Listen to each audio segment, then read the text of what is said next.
Looking to buy a Logitech G27 racing wheel setup? Many people tell you it's a legendary must-buy sim racing starter kit. But here's what surprised me. After using it for years, I believe you should avoid it. Today's honest review will expose the real, deal-breaking problems nobody talks about. For the best price, click the link in the description. Let's be brutally honest. The G27 is treated like a sacred relic in the sim racing community.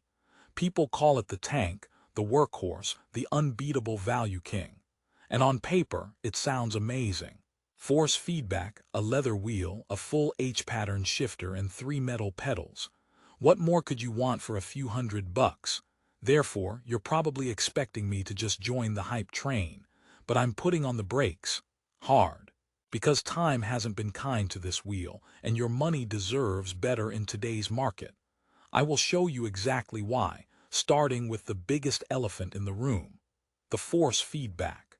It's praised as powerful and smooth. But here is the shocking truth. It feels numb and crude by modern standards. That dual-motor system, it's loud, so loud. It doesn't whisper road details, it grunts and clunks. You get big, weighty forces, but it's like trying to read a book by having someone throw it at your head. You know something happened, but you missed all the nuance. In a modern racing sim, you need to feel the subtle loss of grip at the edge of a tire. The G27 gives you a violent, buzzy shudder that says something is wrong, but not what or where. Therefore, if you're buying this to feel connected to the car, prepare for a lot of disconnected guesswork. It's like trying to have a deep conversation with someone who only communicates in grunts. Sure, you get the gist, but you're missing the poetry. That's joke number 1. This wheel communicates like my teenage nephew. All moody grunts and no useful information. Now let's talk about the shifter, the iconic 6-speed with the push-down reverse. It feels plasticky. The throws are long and loose, and there's a distinct lack of a satisfying mechanical clunk. It gets the job done, but it feels like a toy attached to a supposedly serious setup. After a while, you start to wonder if you're changing gear or just rattling a box of spare parts. But the real kicker, the mounting, it's a nightmare. The clamp system is wobbly on anything but the most perfectly shaped desk.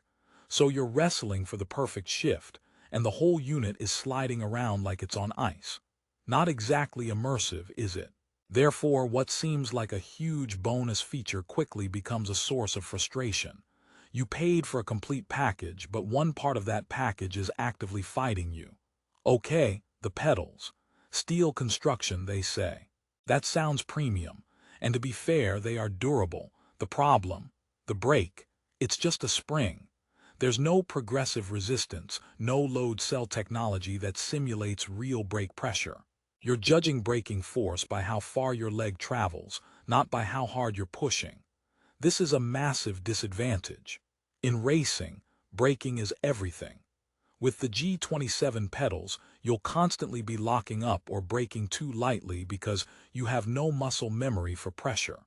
It's the equivalent of trying to paint a masterpiece while wearing oven mitts. You might get color on the canvas, but the details will be a mess. Let's talk about the main event, the wheel itself. Leather-wrapped, 11 inches. It sounds nice. And initially it is. But that leather, it doesn't age like a fine wine. It ages like milk left in a hot car.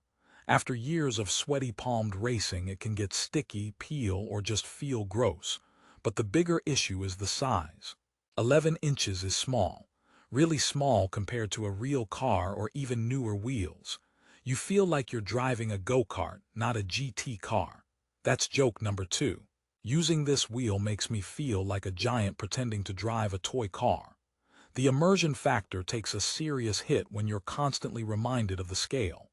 Therefore, we have a wheel with outdated feedback, a fiddly shifter, and pedals that teach you bad habits.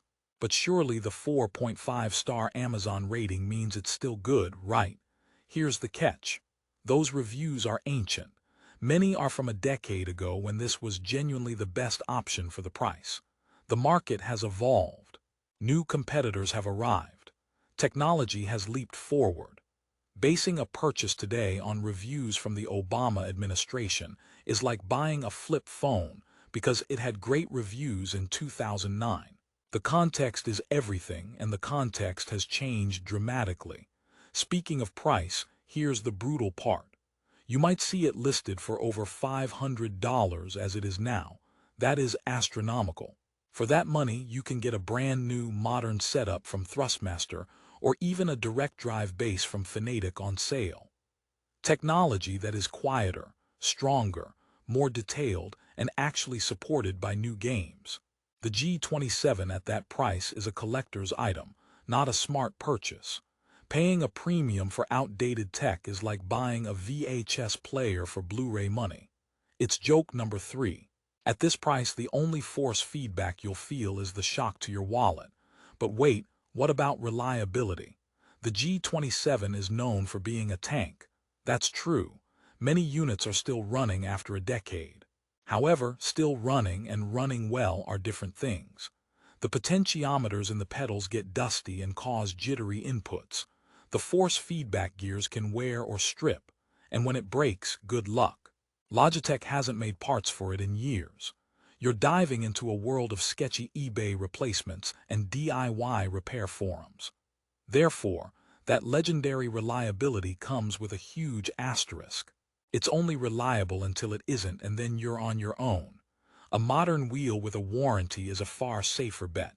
So, who is this for, if anyone? Honestly, only 2 types of people. First, the nostalgic enthusiast who wants it as a museum piece.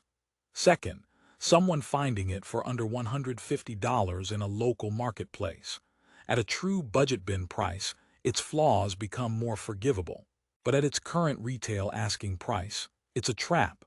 You are buying history, not performance. Let's wrap this up.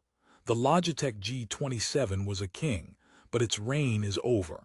The force feedback is loud and numb, the shifter feels cheap and wobbly, the pedals lack critical brake feel, and the design is showing its age. In 2024, it's a relic. You deserve better technology for your money. Therefore, I cannot recommend you buy a new or expensively priced used G27. Look at a Thrustmaster T300 RS, or save a bit more for an entry-level direct drive setup. The difference will be night and day. It's joke number 4. Choosing the G27 today isn't entering sim racing. It's attending its archaeology dig. If you are determined to see for yourself or find a deal, I can't stop you from checking out. For the best current price on Amazon, click the link in the description below, but consider this your final warning. You've been given an honest look at the problems. Choose wisely.